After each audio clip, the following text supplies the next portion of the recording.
Considering Nigeria's level of greenhouse gas emissions, experts say its vulnerability to the impact of climate change and the amount of funding provided to developing countries as a whole, this is less than one might expect Nigeria to receive. So we must first of all address education in a way that we can bring out quality students from quality institutions where our universities can be rated, properly rated, not half-big universities. So that's number one. Number two is that if we have such crop of people, not only students, but also professors and lecturers who can seriously tackle some of these issues, can write group proposals, can belong to some of where these decisions are taken. Why will Nigeria not get more? They will get more. So I will say that training, education, exposure, and getting our people properly positioned will help us. Climate finance can come from a wide range of both private and public sources and can flow domestically or internationally. Developed countries have made concrete agreements to provide financial resources to assist developing countries in meeting climate objectives. Recognizing that some countries have contributed to the causes of climate change more than others and that countries have different capacities to financially contribute towards climate objectives.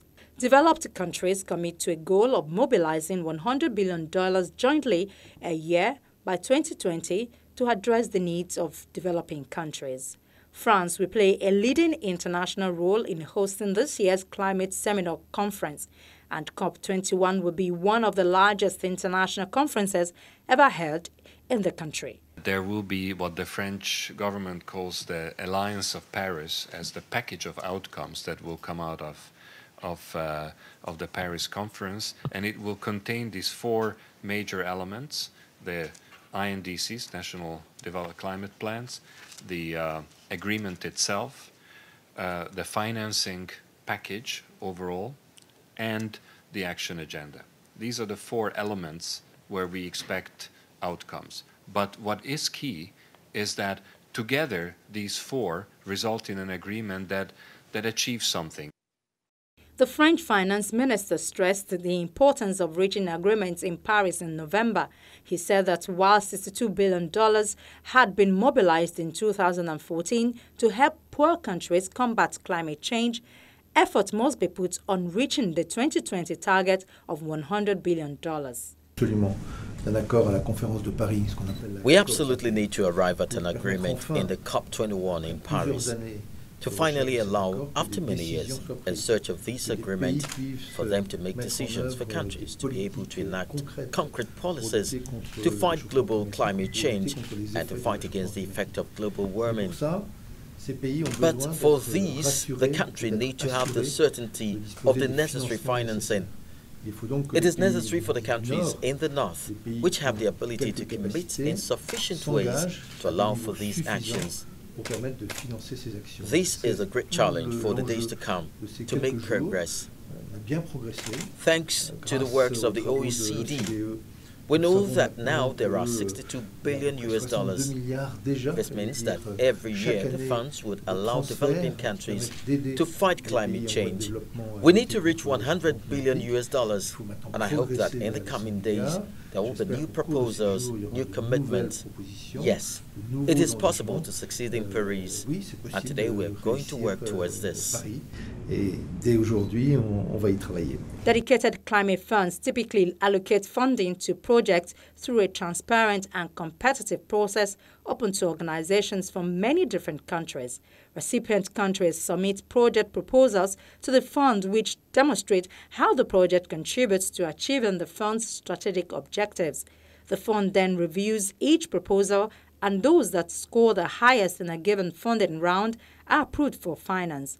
The level of funding provided by climate funds is expected to grow significantly over time. Climate funds presents the best opportunity to increase the flow of climate finance for Nigeria in the short to medium term. When we left Poland and we said we are going to Lima, between Poland and Lima, we have a UN Secretary General Summit on climate change that brought in head of state, private sector, civil society. Nobody could ever have thought that. People are now talking about funding. When we left Poland, there was virtually no fund. By the time in fact, it was a week before the UN Secretary General Summit that the idea of, Norway came up, suddenly I said, I'm going to put this. This one came in and says, the Germans came up, I'm going to do this. However, I'm worried. Why am I worried? You are talking about 100 million. Out of this 100 million, by the time you start to look at what goes into what, administrative cost, consultants, this. They are not people from my area. They are not from developing countries.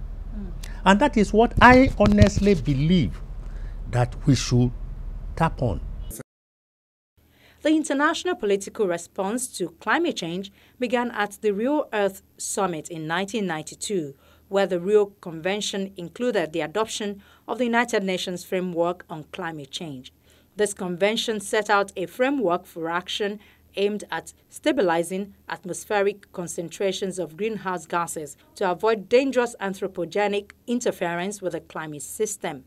The UNFCCC, which entered into force on 21 March 1994, now has a near universal membership of 195 parties.